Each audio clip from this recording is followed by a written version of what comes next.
Assalamu alaikum wa rahmatullahi ta'ala wa barakatuh. Barka da shigowa wannan YouTube channel mai albarka mai suna Forex Scientist. Kamar yadda muka saba kawo muku bidiyoyi a cikin wannan YouTube channel. Insha Allahu yau ma wannan shine next video. Da farko dai wannan bidiyon kamar linkage ne da bidiyon baya wanda na bawa suna cikakken bayani akan forex trading. So a shi wancan bidiyon na baya da na bayani akan na ce sunansa cikakken bayani akan forex trading, na yi abin practically ne, ko na ce na yi abin theoretically ne a allo. So idan ka duba wancan bidiyon ka ga abubuwan da na yi a wancan bidiyon, so idan ka kalli wannan za ka gane cewar a wancan theoretically ne, wannan kuma na yi abin practically. So za ka fi fahimtar abin da nake son na faɗa ko kuma abin da nake nufi. So insha Allah wannan bidiyon shi kuma zan yi duk abubuwan da na faɗa a shi wancan bidiyon da na yi theoretically. So wannan zan yi shi practically. Insha Allahu zan yi practically, duk bayanan da na yi a wancan bidiyon zan yi su a nan wajen a aikace. So kowa zai gani kuma kowa zai gamsu sosai insha Allahu. So da farko dai na turo bidiyo ina jin akan yadda za a buɗe MetaTrader 5, wato shi wannan application ɗin kenan na forex trading. So na turo wannan bidiyon na MetaTrader 5 wanda na san inda mutum ya kalli bidiyon to ya riga zai iya downloading ɗinsa kuma zai iya seta shi.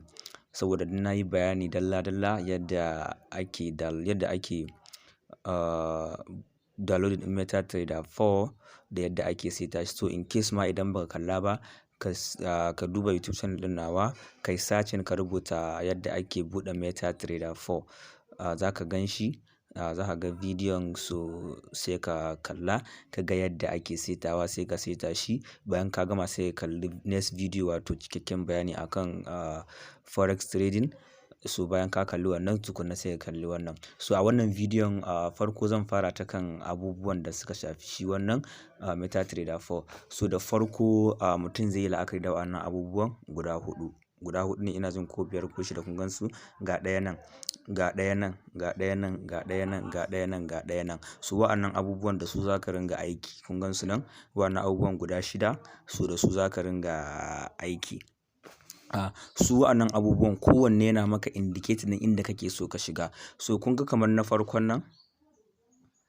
Kun ga kamar na farkon nan, wannan na farko? So wannan na farkon nan. Yawa. So wannan na farkon nan yana magana idan ka shige shi zai nuna maka duk abubuwan da currencies ɗin da ake trading, wato dalolin na ƙasashen daban-daban. So duk za ka gan su ne a nan, za ka ga an jero maka su ga su nan. Euro, USD, AUD, CAD, ADCHF, duk dai ga su nan. Ga su nan inda za ka shiga. So idan kuma ka shiga wannan na biyun, kai clicking a kansa, zai nuna maka inda tafiyar kasuwa take, wato inda candlestick suke, inda kasuwa take tafiya. Zai nuna maka gashi nan. Idan kuma ka shiga na ukun nan, shine zai nuna maka inda idan ka shiga kasuwa, kasuwarka tana tafiya, riba take ba ko faɗuwa, nan da ka shiga ka duba ka ga wane hali kasuwarka suke ciki, riba ake samu ko kuma ya kasuwa ake ciki. So wannan kuma idan ka shiga shine za su nuna maka inda idan ka rufe kasuwa, kuma za su nuna maka inda kuɗinka suke. Za ka ga daidai nan wajen in ka shiga kasuwa bayan ka rufe riba ka ci ko ya gani, za su nuna maka a daidai nan wajen. So za ka gan shi kamar yadda kun ga anan sun nuna maka cewar deposit 3,000, balance 3,000, still balance 3,000. So it means kenan farko wannan kuɗin da kake ciki, kuɗinka normal gaba ɗaya 3,000 ne, balance ɗinka ma 3,000 ne, wannan ma balance dala 3,000 ne, wannan ma dala 3,000 ne, deposit dala 3,000, balance dala 3,000. So it means kenan wannan kamar yadda na yi bayani akan a cikin shi MetaTrader 4 akwai demo account wanda za su baka kyautar kuɗi na wanda za ka dinga koyar trading da shi. So wannan shine demo account. In kuka duba za ku ga cewar gashi nan deposit 3,000, sun bani 3,000. Sun bani 3,000, gashi nan balance 3,000. To yanzu wannan $3,000 ɗin, wannan $3,000 ɗin a su zan dinga trading, zan dinga yi. In na samu riba za su ƙara min a ciki. in aka samu faduwa kuma za su cire a ciki. So a haka zan ta tarawa har ya kai wani limit. To shi wannan demo account din za ka yi ta koya da shi ne, kai ta koya in ma ka yi shi kaga wannan account din ma ya lalace za ka iya buɗe wani demo din ko guda nawa kake so za ka iya bubbuɗewa. So duk dai saboda ka koya, sakamakon wannan forex din yana da matukar zurfin ilimi. So dole sai mutum ya tsaya ya koya tukunna zai sa kuɗin sa. So idan ka koya ka iya, so idan ka saka kuɗin ka yadda ka ganshi haka za ka ganshi, yadda ka ganshi haka za ka ganshi, yadda ka ganshi haka, ba wani bambanci. Kawai bambancin sa wannan kuɗi ne, wannan ba kuɗi ba. Idan ka sa dala 3000 da wanda ya sa, idan wani ya buɗe demo da dala 3000 kai ma ka buɗe dala 3000, haka yadda ka ga haka za ka ganshi, haka za ka, ba wani bambanci. So in dai ka riga ka iya demo to kawai kamar ka iya real account ne. In dai ka iya demo kawai kamar ka iya real account ne. So kamar yadda na gama bayani akan shi wannan, so shi kuma wannan wajen news ne. Nan kamar wajen news ne, gashi na sun ce no news. Kamar idan misali yau wani abu zai faru, ko dala za ta hau ko dala za ta sauka ko oil zai yi breaking ko menene dai, shi kuma wannan shine dollar. So shi kuma wannan na ƙarshe kuma, wannan na ƙarshen shi kuma na ƙarshe shine kamar message. Inda idan misali kana so ka yi musu magana ko ka musu message, to shine wannan na ƙarshen. So bara mu fara ta kan na farko. Za mu fara ta kan na farkon nan.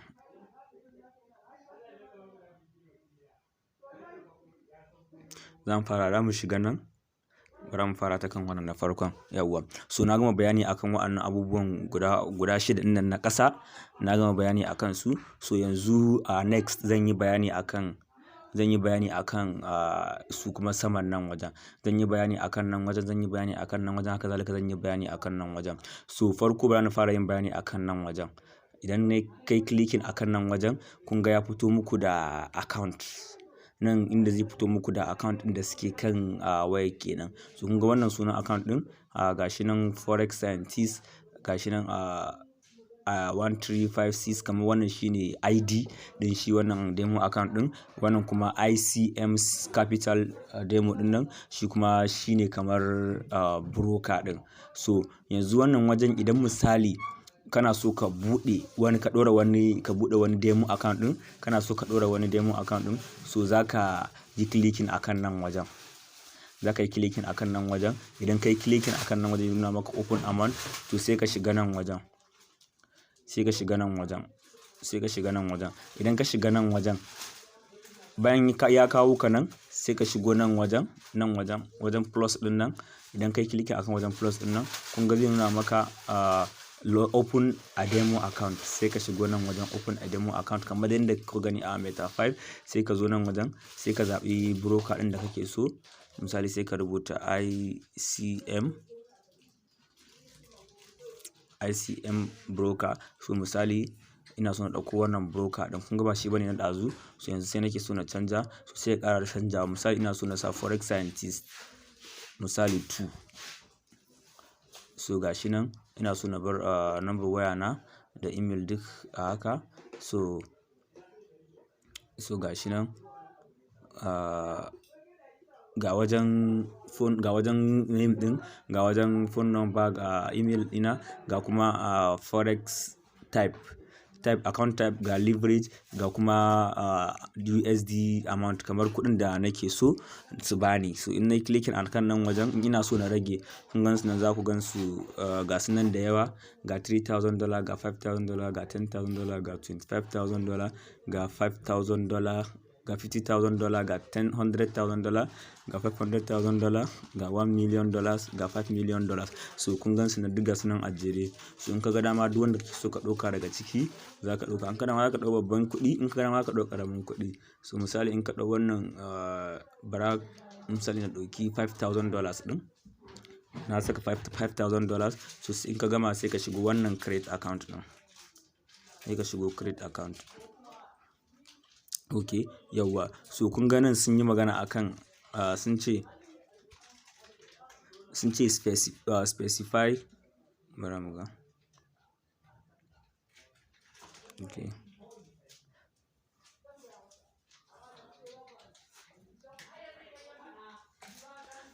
so kun ga da na clicking akan nan wajen, idan na clicking akan nan wajen za ku ga sun ce specify a valid name. So kun ga abinda suke magana akai shine ba sa so a saka number.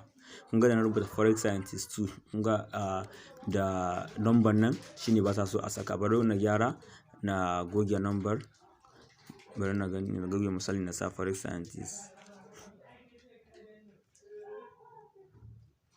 2, bari na create account, sai done. So kun ga wannan yayi. So gashi nan na ƙara buɗe wani demo account. So zaka iya buɗe demo account sama da kala 5 ko 6 ko 10 ma, duk zaka iya buɗe. So kun ga wannan sabon account ne na $5,000 wanda na buɗe yanzu nan. So misali idan kana so ka duba account ɗin naka, sai ka shigo nan wajen. In kai clicking akan nan wajen, sai ka danna wannan manage accounts. So kun ga wannan mai 5,000 USDT din nan shine wanda na bude yanzu. Ga mai 3,000 USD shine wanda na bude da farko. So kun gan shi, wannan shine Forex Scientist, wannan kuma shine Forex Scientist 2. So bara mu shiga mai amfani da na farko din kenan, Forex Scientist din mai $3,000. sai in ka clicking akan sa, sai ka shiga sign in. So in kai sign in ka ga ma haka, sai ka zo wajen wa'annan abubuwan naka. 1, 2, 3, 4 din nan, sai ka shigo na farko din nan. Kana shigowa na farko, gashi nan ya kawo ka daidai nan din inda currencies din suke. So yanzu misali wannan shine account din da zamu yi wannan din da shi, shine mai $3,000 din. So sai wannan next, sai wannan abun, wannan da wannan insha Allah zan yi magana da su, zan yi magana akan su, ko kuma bara na yi magana akan su yanzu. Shi wannan plus din idan kai clicking akan sa, kamar abin da yake nufi shine, idan misali kun ga nan wajen akwai Euro USD, EUR USD, AUD USD card. So kun ga duk wa'annan idan kana so ka ƙaro wasu, saboda ai ba iya su bane wa'annan. Idan kana so ka ƙaro wasu, shine zaka yi clicking akan nan wajen. Zaka yi clicking akan wannan plus din. Idan kai clicking akan wannan plus din, za su nuna maka wasu wa'anda zaka ƙara, sai kai clicking. Misali in kai clicking haka, so gashi nan find symbol. So duk gasu nan suna da yawa a nan wajen. So idan nan kamar folder ne dukansu. Idan duk nan folder ne, sai ka buɗe wannan folder misali. In ka buɗe ka gansu nan ƙwaya 2 ne currencies din a nan wajen. Ga su nan, ga Euro Try, ga USD Try. So wannan Try market suna nufin TRY market, wato Turkish Lira. Shine wannan TRY din nan, Turkish Lira. To wannan market din Turkish Lira ne wanda da Euro da TRY. So idan kana so ka saka su, ka mai da su can wajen, sai kai clicking din nan wajen, sai ka taba su kai. Duk wanda ka taba shi haka, za ka ga ya ɓace. To ya riga ya koma can wajen. Idan kai clicking akan folder ma, ba za ka ga ba zai buɗe ba. So idan ka zo shi ma wannan na biyu, kun ga Forex One Market shi ma. To shi ma Forex One Market gashi nan EUR CAD Euro card. So su ma gasu nan, duk wanda kake so ka saka, duk wanda ka taba za ka ga yana ɓacewa. Yana komawa can. So bara na bar su haka. Gasu nan dai, duk gasu nan, duk wanda kake so ka buɗe. Idan ma searching din sunan kake so kai, zaka iya shiga nan wajen kai searching din sunan. So bara na yi bayani akan abubuwan da na yi din theoretically akan shi bidiyon baya. So za ka ga cewa na yi bayani akan daloli da kamar yadda na ce na ƙasashe daban-daban, wanda kowane dala ana haɗa ta da dalar kowace ƙasa. So yanzu nan idan kuka duba nan wajen, za ku duba nan wajen misali. Nan gashi nan an rubuta EUR USD, an rubuta AUD card, an rubuta AUD CHF. So yanzu wannan EUR USD din nan, wato Euro versus USD kenan. Wato kudin kasar Euro, wato kudin kasar European dollar kenan, da ta US dollar kenan, da ta dollar America. So kun ga nan an ɗauko wannan ɗin kuɗin ƙasar euro kenan, an haɗa ta da na US dollar, an haɗa ta da na US dollar kenan. Kun ga it means kenan a cikin wa'annan kuɗaɗen guda biyu, euro da USD, dole sai ka gan su an haɗa su guda biyu. So yanzu idan ka tashi wannan, idan zaka shiga kasuwar, so zaka shiga kasuwar ne akan competition ɗinsu na su wa'annan dalolin guda biyu da EUR da USD. Haka zalika shi kuma wannan gashi nan AUD CAD, wato Australian dollar wato Australian dollar da Canadian dollar, wato gashi nan AUD card. So wannan shine AUD card. Kun ga wannan kamar Australian dollar versus Canadian dollar. So shine idan ka shiga kasuwar sa za ka ga me yake faruwa a cikin kasuwar. Sellers ne suke rinjaya ko kuma buyers ne suke rinjaya. So za ka duba ka gani kamar competition tsakanin su wa'annan AUD da CAD din. So gashi nan wannan kuma AUD CHF, wato Australian dollars da Swiss francs wato Australian dollars da Swiss francs. So wa'annan masu ma kuɗaɗe ne na ƙasashe guda biyu aka haɗa su, Australian dollar versus Swiss francs. Su ma idan ka je kasuwar za ka ga yanda kasuwar take tafiya, me ya kamata ka yi, selling ne ko buying. So sai na gaba Australian dollar versus Japanese yen, wannan AUD/JPY din nan kenan. So shi ma wannan AUD/JPY din zaka shiga sai ga me kasuwar take tafiya, ya kasuwar take, shi wannan Australian dollars versus JPY din. So sai kuma wannan AUD/NZD, Australian dollars versus New Zealand. Shi ma gashi nan zaka iya shiga kasuwar sa ka duba me yake tafiya. So duk gasu nan dai wa'annan su ne kamar currencies din, kun gan su nan. So akwai wa'anda muka shigar, wa'anda muka ƙaro, kun gan su nan wajen wa'anda muka ƙaro, kun gan sun zo EUR/TRY, try market kenan. Euro da shi wannan TRY din, shi kuma USD da TRY din nan. So duk gasu wa'annan su ne wa'anda muka ƙaro yanzu, EUR da TRY, USD da TRY, USD TRY da Euro card da EUR, wannan kuma EUR CAD, wato Euro da Canadian dollar. So yanzu kowanne za mu shiga mu gagga yanayin yadda tafiyar take da kuma yanayin yadda kasuwarsa take da kuma yanayin action ɗin da mutum zai iya ɗauka. So da farko dai misali idan ka tashi za ka shiga, amma kafin na yi bayani akan su, in za ka shiga ka duba kasuwar, ba na yi bayani akan na ƙarshen abunan da ban yi ba, tunda na yi bayani akan nan wajen, na yi bayani akan wannan plus, yanzu zan yi bayani akan shi wannan pencil ɗin.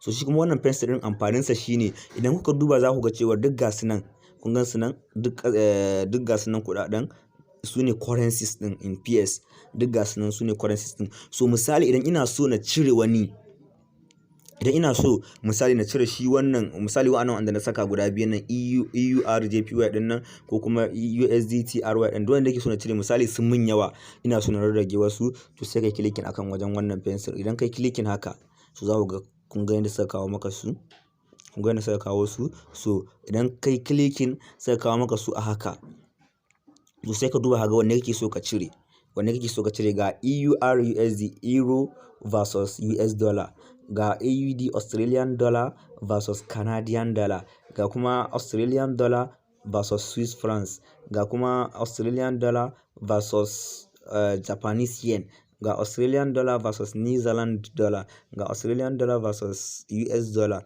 ga Canadian dollar versus Japanese yen, ga Swiss franc versus Japanese yen, ga Canadian dollar versus Swiss francs, ga kuma Euro versus Great British Pound.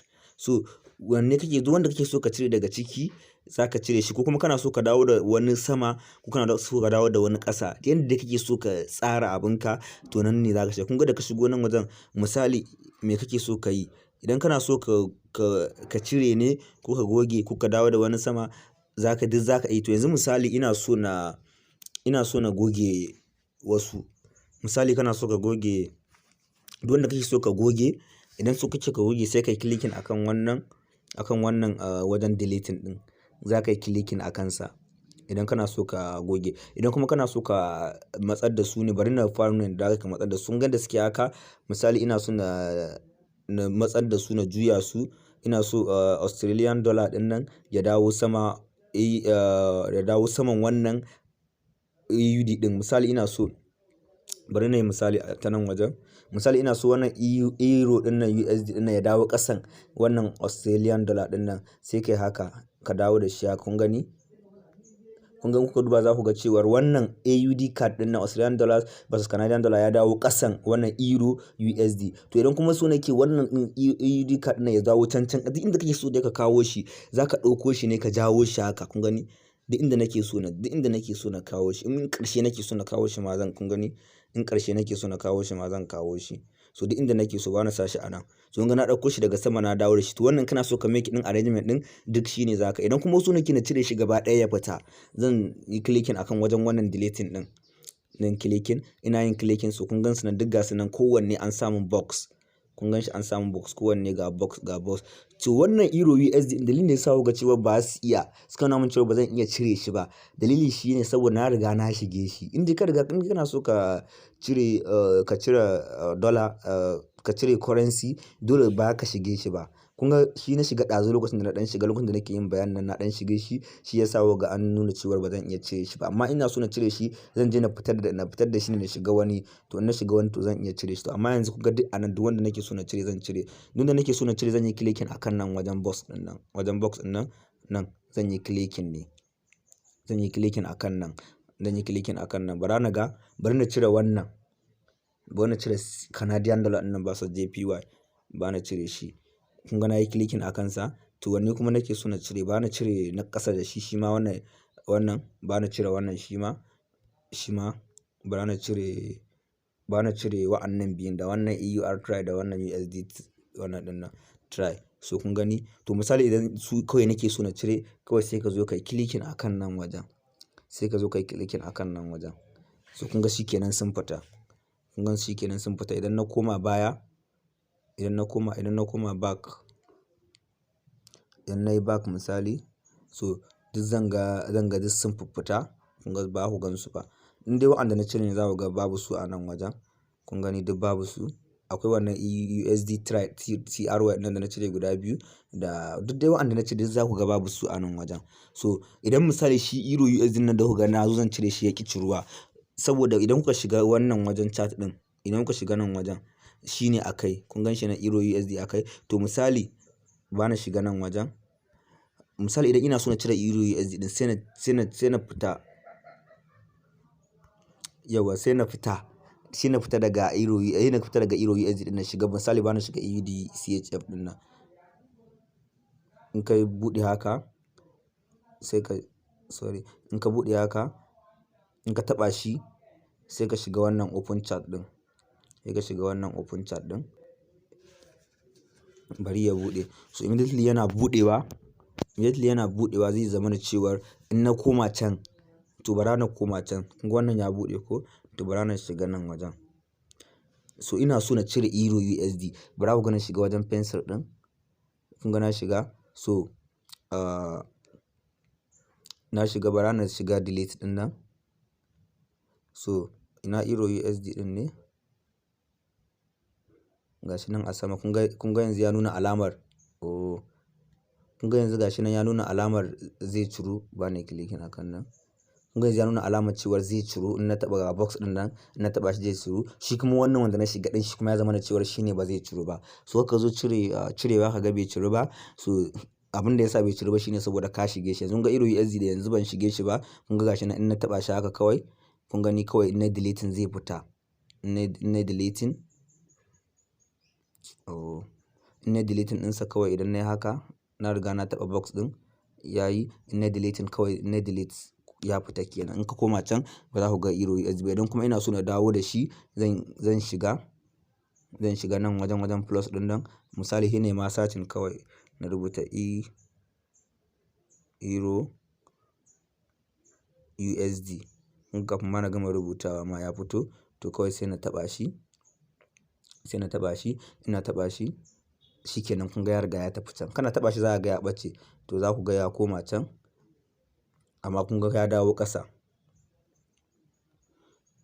Gashi nan ya dawo ƙasa, ya dawo nan, kun gan shi ya dawo shine na ƙarshe. So idan kuma ina so na dawo da shi sama kamar yadda za ka shiga, na yi bayani akan yadda ake dawo da shi sama, sai ka shiga ka dawo da shi sama. So yanzu bara na yi bayani ɗin akan kowanne. So bara na dawo da Euro USD ɗin nan sama saboda gaskiya ina son in dinga yin bayani sosai akan Euro USD. Bara na dawo da shi sama.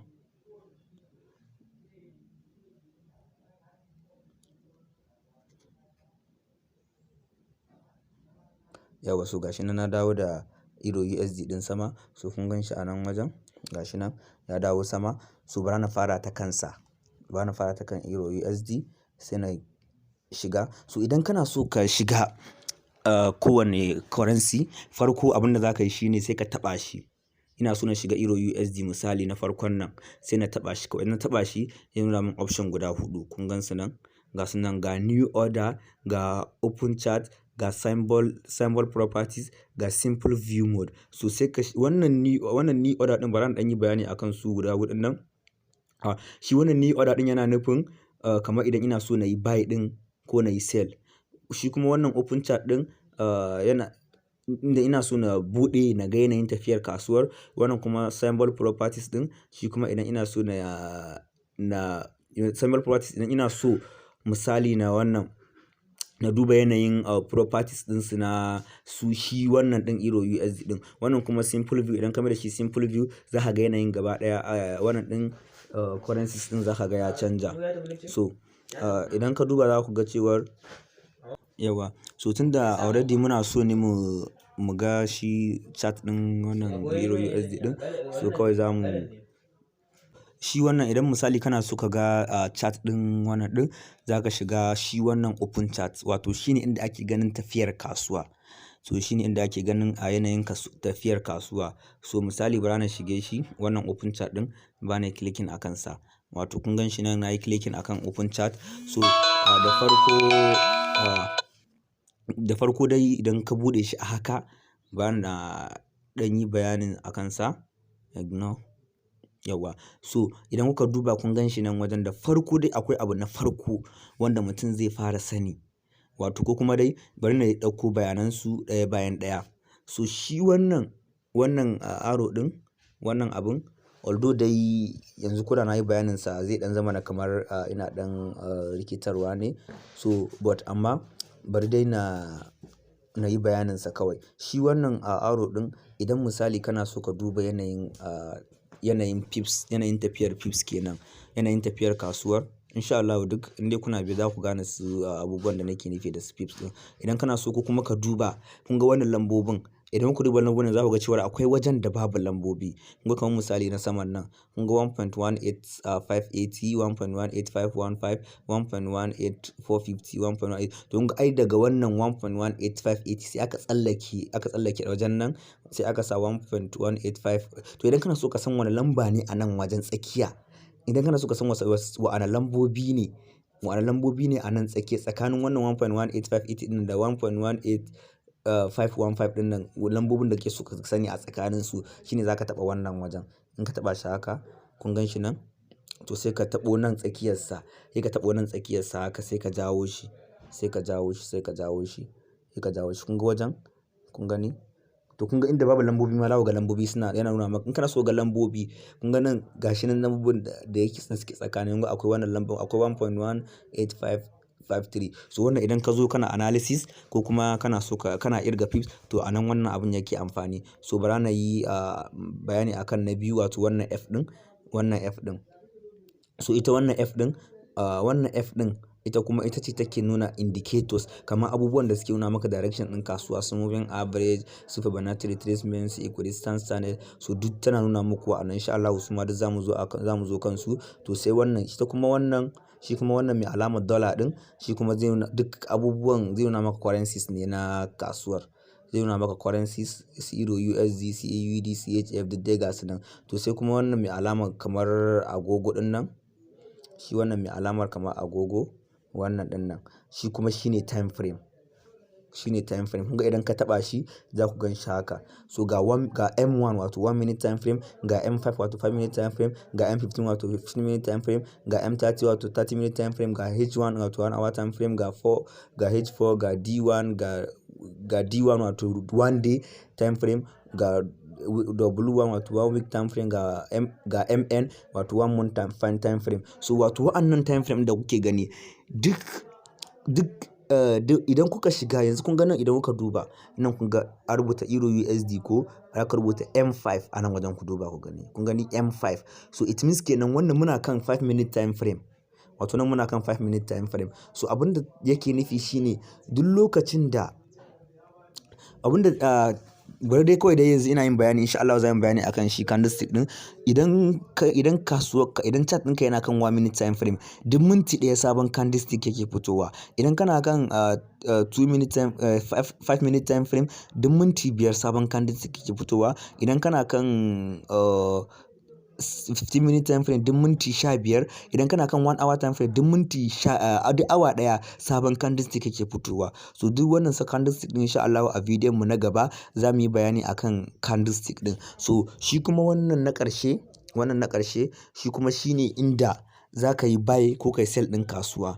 Kun gan shi nan, gashi nan, ga buy ga sell, duk abinda nake so na yi, ga market execution, ga 0.0 lot size, ga inda ake saka stop loss da take profit, ga inda zaka danna in sell zaka, ga inda zaka danna idan buy zaka yi. So su ne wa'annan duk bayanan. So insha Allahu za mu yi video na musamman na gaba akan yadda candlestick yake da kuma yadda tafiyarsa yake insha Allahu. So wannan dai ina yin bayani ne akan yadda su currencies din suke. So na yi bayani akan na Euro USD, ina ganin ba sai na ƙara yin bayani mai zurfi ba.